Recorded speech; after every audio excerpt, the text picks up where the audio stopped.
नमस्कार, बहुत बहुत स्वागत है आपका। सुदर्शन न्यूज देख रहे हैं आप। आपके साथ मैं हूं विकास ब्रजेश सक्सेना। शाम के 5 बज गए और वक्त है अब प्लान तैयार, एक्शन का इंतजार। जी हां, बहुत महत्वपूर्ण आज का शो है क्योंकि सब कुछ तैयार हो चुका है। बैठकों का दौर खत्म हो चुका है। लगातार कई बैठकें हुई। सीडीएस, एनएसए, रक्षा मंत्री, गृह मंत्री, प्रधानमंत्री से लेकर तीनों सेना प्रमुखों ने बातचीत तक कर ली है। अब किस चीज की देरी लग रही है? एक तरफ हम देख रहे हैं कि लगातार मिसाइलों के परीक्षण चल रहे हैं, राफेल आसमान में गरजते नजर आ रहे हैं, सब कुछ तैयार है, तो फिर किस चीज का इंतजार है? आज इसी को तलाशने की कोशिश करेंगे। कुछ खास मेहमान हमारे साथ जुड़ेंगे, कुछ रक्षा विशेषज्ञ हमारे साथ होंगे। दरअसल गोली की जुबान में जवाब देना अब हमारी फितरत है और भारतीय सेना ने एक बार फिर यह दिखा भी दिया है। जब बात देश की सुरक्षा की होती है तो हर जवाब निर्णायक होता है।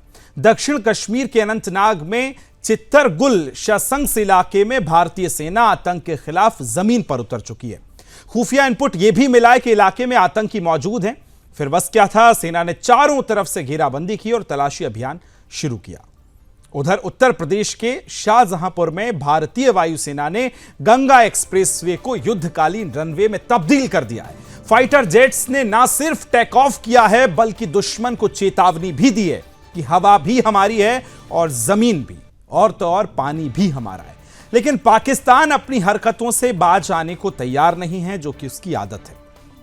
कुपवाड़ा, बारामूला, पुंछ, नौशेरा और अखनूर तक 5 अलग अलग सेक्टर्स में रात के अंधेरे में की गई गोलीबारी का भारतीय जवानों ने संयमित लेकिन मुंहतोड़ जवाब दिया। जवाब ऐसा कि दुश्मन अपनी पोस्टों में दुबक गया है। और अब बात अगर पहलगाम की हो रही है तो हालिया आतंकी हमले के बाद सेना मिशन मोड में नजर आ रही है। एक के बाद एक पत्थर जो है खंगाले जा रहे हैं, हर गली को चेक किया जा रहा है। मकसद है सिर्फ एक ही कि जो भी देश के खिलाफ होगा उसको, चाहे वो जमीन में हो या पाताल में, निकाल निकाल के मारा जाएगा। वो अब कश्मीर की वादियों में नहीं, सलाखों की या फिर मिट्टी के नीचे दफन हुआ मिलेगा। सबसे पहले एक रिपोर्ट, उसके बाद जब लौटेंगे तो विस्तार से करेंगे एक महत्वपूर्ण चर्चा।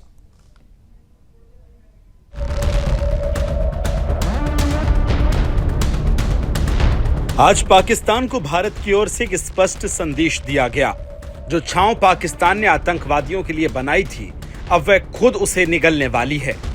आतंकी हमले, निर्दोष नागरिकों का खून और पाकिस्तान की घिनौनी साजिशें, अब भारत ने ठान लिया है कि इन्हें बर्दाश्त नहीं किया जाएगा। पाकिस्तान, तुम्हारी जमीन अब आतंकवादियों का अड्डा बन चुकी है। जिस दिन से तुमने इस कश्मीर में आतंकवादियों को पनाह दी, उस दिन से तुमने अपनी बर्बादी की नींव रखी। पहलगाम की वादियों में निर्दोष पर्यटकों का खून बहाया गया। ये सिर्फ आंकड़ा नहीं बल्कि हर भारतीय के दिल में उबलता गुस्सा बन चुका है। पाकिस्तान देखो, ये भारतीय वायुसेना का लोहा जो तुम्हारे हौसले को चकनाचूर करने के लिए तैयार है। तुम्हारा हर मंसूबा रेत की तरह उखड़ने वाला है। तुमने हमारी मासूमों की जान ली, अब तुम्हारी बर्बादी शुरू होने वाली है। अब पाकिस्तान को भारत ने अपनी ताकत दिखाई है। भारतीय वायुसेना के राफेल, मिराज और जगुआर विमानों ने गंगा एक्सप्रेसवे पर एयर शो कर ये साबित कर दिया कि हम किसी भी चुनौती का सामना करने के लिए तैयार हैं।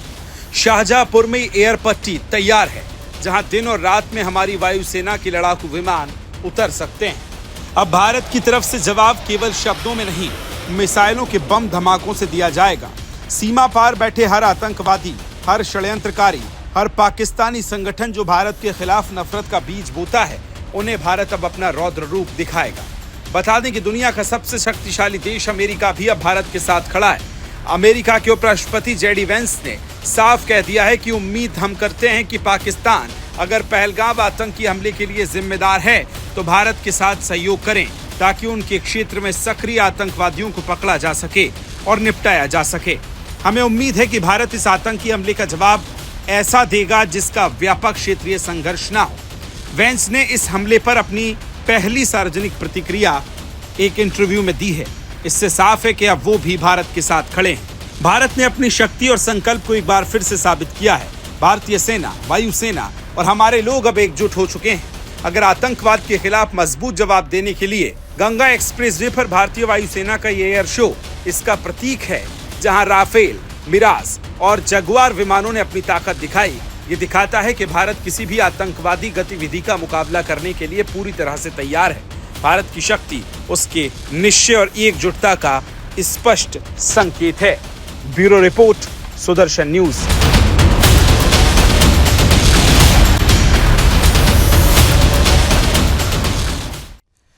रिपोर्ट देखिए आपने किस तरह से भारत जो है जमीन से लेकर आसमान तक तैयार है, उड़ान भर रहा है उस आतंकवाद के खिलाफ जो कायराना हरकत करके 26 से 27 ऐसे निर्दोष लोगों को मारा गया पहलगाम में, उसके बदला लेने के लिए। पैनल को खोलते हैं, सीधा मेहमानों के पास चलेंगे। शिवदान सिंह हमारे साथ रक्षा विशेषज्ञ जुड़े हैं, बहुत बहुत स्वागत है सर। मेरे साथ मेरे सहयोगी कृष्णकांत जी जुड़ गए हैं और सबसे पहले सवाल कृष्णकांत जी आपसे ही लेना चाहूंगा। आज ये जो हवाई पट्टी पर राफेल से लेकर मिराज से लेकर तमाम चीज उतरी है, उन पर सवाल होगा, लेकिन इसी बीच बहुत बड़ी खबर आ रही है। धर्मयुद्ध की ब्रेकिंग आपको दिखा रहे हैं। पाकिस्तान सीज फायर का लगातार उल्लंघन कर रहा है, ये बहुत बड़ी खबर आपको बता रहे हैं। जवाबी कार्रवाई भारत की तरफ से दी जा रही है। एलओसी के पास पाक सीज फायर का उल्लंघन कर रहा है। कुपवाड़ा, बारामूला, पुंछ, ये तमाम वो सेक्टर जो सबसे सेंसिटिव जोन माने जाते हैं। नौशेरा, अखनूर में भी सीज फायर का उल्लंघन किया जा रहा है। अगर मेरे सहयोगी रोहिल जुड़ेंगे तो सीधा उनके पास चलेंगे, उनसे जानेंगे अभी मौजूदा स्थिति क्या नजर आ रही है। और इसी बीच बड़ी खबर आपको बता रहे हैं, सीज फायर का उल्लंघन, यानी पाकिस्तान अपनी हरकतों से बाज आने वाला नहीं है। एलओसी के पास, लाइन ऑफ कंट्रोल के पास अभी भी खबर यह है कि सीज फायर का उल्लंघन किया जा रहा है। ये तस्वीरें आज की आपको दिखा रहे हैं। भारत के शौर्य, भारत के पराक्रम, भारत की शक्ति, भारत की सैन्य शक्ति की पराक्रम आज अब हमको आसमान में दिखा। जल एक तरफ हम देखें तो जल सेना, थल सेना, वायु सेना तीनों लगातार परीक्षण कर रही हैं, इंतजार है उस अटैक का। इसलिए हम कह रहे हैं कि आज सब कुछ तैयार, फिर किस चीज का इंतजार। पाकिस्तान, ऐसे में बड़ी खबर ये भी, एक और बड़ी खबर आ रही है, चलिए सीधा आपको बताएंगे। पाकिस्तान जहां सीज फायर का उल्लंघन कर रहा है तो एलओसी के पास ये खबरें भी आई। इसी बीच अगली खबर बड़ी देखिए, सेना में, पाकिस्तानी सेना में खलबली मच गई है। और वो खलबली क्यों है? वो इसलिए क्योंकि गिलगिट बाल्टिस्तान में सैनिकों की तैनाती कर दी गई है। गिलगिट बाल्टिस्तान के अस्तोर में जो है सेना को वहां डिप्यूट किया गया है। अस्तोर के ऊंचे इलाकों में सेना की तैनाती बढ़ा दी गई है, यानी पाकिस्तान के होश फाख्ता हो चुके हैं।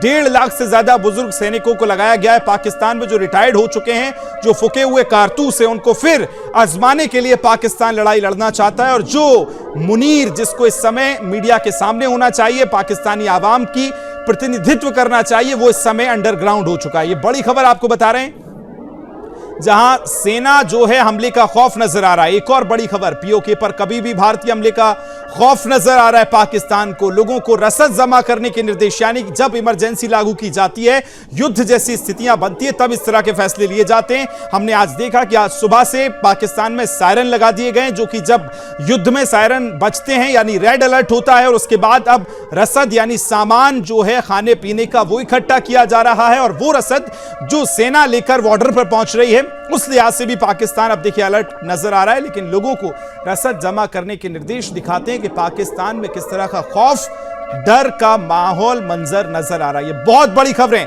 इस पर पहली प्रतिक्रिया लेंगे, चलेंगे मेरे सहयोगी कृष्णकांत के पास।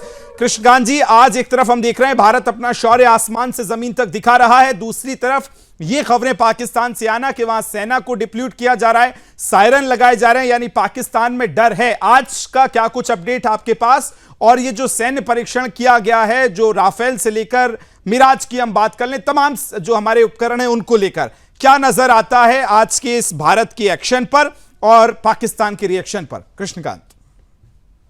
विकास, आपने बिल्कुल सही कहा है कि जिस तरह से भारत ने आज परीक्षण किया है, ये केवल आज की बात नहीं है, बल्कि ये कई दिनों से चलता आ रहा है। जब ये हमले हुए 22 तारीख से भारत की पूरी तैयारी है, और ये तैयारी केवल आपको ज़मीन पे दिख रही है ऐसा नहीं है। आज उत्तर प्रदेश के शाहजहांपुर में जो ये शौर्य दिखाया गया है, पराक्रम दिखाया गया है, जिस तरह से नभ में ये राफेल की गूंज सुनाई पड़ रही थी, और ये रात्रि में भी होना है कि नाइट विजन में किस तरह से ये लैंडिंग होगा, बल्कि पूरे भारतवर्ष के अलग अलग इलाकों में, जम्मू कश्मीर जहाँ के हालात बिल्कुल कठिन है, एलओसी पे लगातार फायरिंग की जा रही है पाकिस्तान की ओर से। ये एक तरह से प्रोवोकेशन है, भारत को ललकारने का प्रयास है। पाकिस्तान ये चाहता है कि भारत इस पर आगे आए, हमला करे, रिटेलिएशन करे, लेकिन ऐसा होना नहीं है। जैसा कि हमारे भारतवर्ष में है कि कोई भी चीज़ें बिल्कुल एक तरीके से की जाती है, काफ़ी प्लानिंग चल रही है, चाहिए। लगातार सरकार के स्तर पर आपने देखा कई सारी मीटिंग हुई, गृह मंत्रालय में मीटिंग हुई, रक्षा मंत्री ने मीटिंग की, सेनाओं के साथ मीटिंग हुई, और कल जिस तरह से अमित शाह जो हमारे गृह मंत्री ने पाकिस्तान को ललकार दिया है और ये साफ कहा है कि आतंकी किसी भी क्षेत्र में हो, कहीं भी छुपे हो, उनको तलाशा जाएगा। बहुत महत्वपूर्ण बात कृष्णकांत जी आप कह रहे हैं कि ये जो आज दिन में हमें सैन्य शक्ति नजर आई आसमान में, ये रात में भी यानी नाइट टेस्टिंग भी इसकी हो सकती है। शिवदान जी, क्या इसी चीज का डर पाकिस्तान को लग रहा है? वहां सायरन बज रहे हैं आज दिन भर से और अलर्ट किया गया है, रसद सामान खरीदने की सभी को अलर्ट जारी कर दिया है। क्या इसी चीज का डर पाकिस्तान को लग रहा है शिवदान जी? देखिए, भारत ने अपनी पूरी शक्ति का प्रदर्शन पाकिस्तान को कर दिया है। भारत ने यह भी दिखा दिया है कि हम हर तरह की कंडीशन के लिए तैयार हैं जी। यदि हमारे रनवेज पर बॉम्बिंग होगी या डैमेज होगा तो हम अपने एयरक्राफ्ट को इधर उतार सकते हैं। इससे भारत की जो जो डायरेक्शनल जो कैपेबिलिटीज हैं वो पाकिस्तान के सामने डिस्प्ले हो चुकी हैं। और जिस प्रकार से भारत अपने सारे एयरक्राफ्ट को टेस्ट कर रहा है, अपनी मिसाइल्स को टेस्ट कर रहा है, सर हमले से होता या हमारे हथियारों के इस्तेमाल से होता, उससे ज्यादा खलबली पाकिस्तान में ऑलरेडी मची हुई है। जैसा कि आप खुद बता रहे हैं, 1.5 लाख भूतपूर्व सैनिकों को उन्होंने गिलगित बाल्टिस्तान में तैनात कर दिया है। ये सब क्या शो कर रहा है कि पाकिस्तान इस वक्त टोटली ब्रोकन कंडीशन में पहुंच गया है और अब वो कहते हैं ना SOS हमारी हमको सेव करो, उस तरह की कंडीशन पहुंच चुका है। बहुत महत्वपूर्ण बात कर रहे हैं सर, पॉइंट टेकन सर। लौट रहा हूं आपके पास। इसी बीच देखिए ब्रेक पे मुझे जाना पड़ेगा, लेकिन ब्रेक के बाद आएंगे तो आज क्या क्या परीक्षण किए गए, क्या क्या आज सैन्य शक्तियां आज आसमान में नजर आई, सभी को विस्तार से आपको बताएंगे। बहुत चर्चा लगातार जारी है, प्लान तैयार है, एक्शन का इंतजार है। शिवदान जी, एक बार फिर मैं आपके पास आ रहा हूं और सवाल सिर्फ इतना सा ही है मेरा कि आज देखिए इसी बीच बड़ी खबर आ रही है, ठीक है सीधे चलते हैं बड़ी खबर की तरह। POK में पाकिस्तान की जंगी तैयारी हो गई है, यानी वही बात जो हम कर रहे थे कि अलर्ट जो जारी किया गया है, POK में लोगों को पाकिस्तान ट्रेनिंग दे रहा है, LOC पर लोगों को हथियार के साथ ट्रेनिंग दी जा रही है। इसी खबर को विस्तार से जानेंगे, लेकिन बड़ी खबर यह भी है कि जंगी तैयारी हो गई है। पाकिस्तान के रक्षा मंत्री से लेकर तमाम वहां के जिम्मेदार लोग जो हैं वो इस बात को कह रहे हैं कि कभी भी भारत हमला कर सकता है। विंडो को ठीक कीजिए, बहुत जल्दी से चल रहे हैं। शिवदान जी, ये जो ट्रेनिंग दी जा रही है और आज हवाई जो शक्ति नजर आई, इसको आप किस तरह से देखते हैं? कौन कौन से ये फाइटर प्लेन्स थे और इनका क्या क्या काम होता है, ये किस तरह से युद्ध में काम करते हैं? बहुत आसान भाषा में दर्शकों को बताइए शिवदान जी। देखिए, ऐसा है, हमारे जो फाइटर प्लेन्स हैं जी, सुखोई, राफेल, जो जितने प्लेन्स हैं ये पाकिस्तान में डीप जाकर के मार कर सकते हैं। ये इनका रेंज 3000 से 3500 किलोमीटर तक होता है जी। और ये इफेक्टिवली न्यूक्लियर वेपन भी डिलीवर कर सकते हैं और पिन पॉइंटेड। अच्छा, हमारे सुखोई का ये कैपेबिलिटी है कि पाकिस्तान के रडारों को भी ये विफल कर सकता है जी। इसके अंदर इलेक्ट्रॉनिक सिस्टम फिटेड होते हैं जिनके द्वारा पाकिस्तान के रडारों को ब्लाइंड कर सकता है और जाकर के वहां अटैक कर सकता है। पाकिस्तान इनको डिटेक्ट भी नहीं कर सकता कभी हमारे क्षेत्र में घुसे और कब वो से निकले जी। तो इस प्रकार से हमारी वायुसेना हर तरह से सक्षम है और हम इसलिए पाकिस्तान में ज्यादा अलार्म हो रहा है, ज्यादा ये पाकिस्तान में उथल पुथल मची है कि उनको पता है कि हमारे जो भारत के जो प्लेन्स हैं वो इस प्रकार के हैं कि इनके रडारों को भी इसका पता नहीं लगेगा, इनको कोई सूचना नहीं मिलेगी और ये हमले पर अपने टारगेट पर हमला करके वापस सेफली निकल भी जाएंगे। तो इसलिए वहां पर ज्यादा खलबली। ठीक सर, लेकिन अब जो जन सामान्य का सवाल है, अब मैं वो आपसे पूछने जा रहा हूं कि ये तैयारियां चल रही हैं, आसमान से लेकर जमीन, जमीन से लेकर पानी तक सारी चीजें तैनात कर दी गई हैं, लेकिन जन सामान्य का सवाल ये कि इतना इंतजार क्यों? हमने तो यही सुना था सर, अगर गरम पे हथौड़ा मारते हैं तो वार भी सही होता है और उसके बाद जिस तरह से उसके परिणाम निकलते हैं वो भी सही होता है। देश का मोराल इस समय यह है कि हमें बदला चाहिए। 10 दिन का वक्त क्यों लग रहा है शिवदान जी? जी, ऐसा है कि जो काम हम उनको अपनी शक्ति प्रदर्शन से कर सकते हैं तो उसके लिए करेंगे जरूर हम, मगर शक्ति प्रदर्शन से ऑलरेडी हमने पाकिस्तान को इतना ब्लीड कर दिया है कि उसकी पूरी जनता त्राई कर उठी है। और ये भी एक आजकल के जमाने में फॉर्म ऑफ वार है कि इस प्रकार का शक्ति प्रदर्शन करो जिससे दुश्मन घबरा जाए और उसकी जो आर्थिक, उसकी सामाजिक व्यवस्था खराब हो जाए। तो हमारे देश ने अपना पूर्ण शक्ति दिखा करके पाकिस्तान को ये महसूस करा दिया है कि हम तुम्हें कभी भी खत्म कर सकते हैं। और जल्दी ही सरप्राइज, क्योंकि भारत के जो सेना का जो उसूल है वो सरप्राइज एक बहुत इंपॉर्टेंट फैक्टर होता है, आश्चर्य में हमला करना। तो इसलिए पाकिस्तान के चुनिंदा ठिकानों पर जो फौजी ठिकाने हैं या आतंकवादी कैंप हैं उन पर जल्दी ही सर लौट रहा हूं आपके पास। केके जी जरा ये बताइए कि एक तरफ हम देखते हैं कि सबसे बड़ी बैठकें, मतलब मैंने अपने पत्रकारिता के दौर में सीसीएस की बैठकें इतनी जल्दी होते कभी नहीं देखी हैं। एक हफ्ते में 2 बैठक होना, सीसीपीए की बैठक है ना, पॉलिटिकल अफेयर्स की होना, इकोनॉमिक अफेयर्स की बैठक होना, तीनों सेना प्रमुखों को फ्री हैंड दे देना। उसके बाद अब क्या चल रहा होगा, क्या प्लानिंग तैयार की जा रही है या समय हमारा होगा, यह भी बात की गई है, समय हमारा होगा, परिस्थितियां होंगी, जगह हमारी होंगी, तो उचित समय का इंतजार किया जा रहा है। क्या चल रहा है अभी, क्या नजर आ रहा है आपको?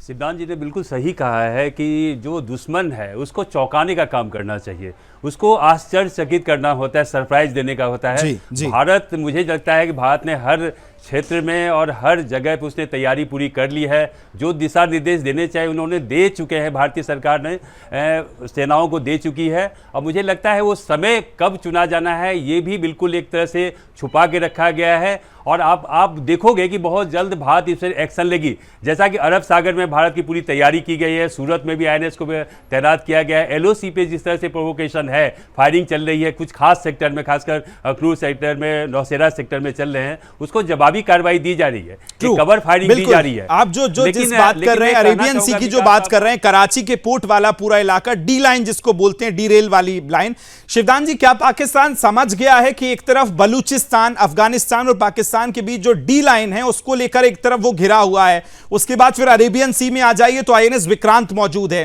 पीओके पर भारत की जवाबी कार्रवाई यानी चारों तरफ से घिर रहा है, और सर मौलाना मुनीर को जहां होना चाहिए वो तो अंडरग्राउंड हो गया है। क्या ये डर पाकिस्तान को बहुत स्पष्ट तौर पे अब समझ में आने लगा है शिवदान जी? देखिए पाकिस्तान की सेना इस वक्त बटी हुई है जी।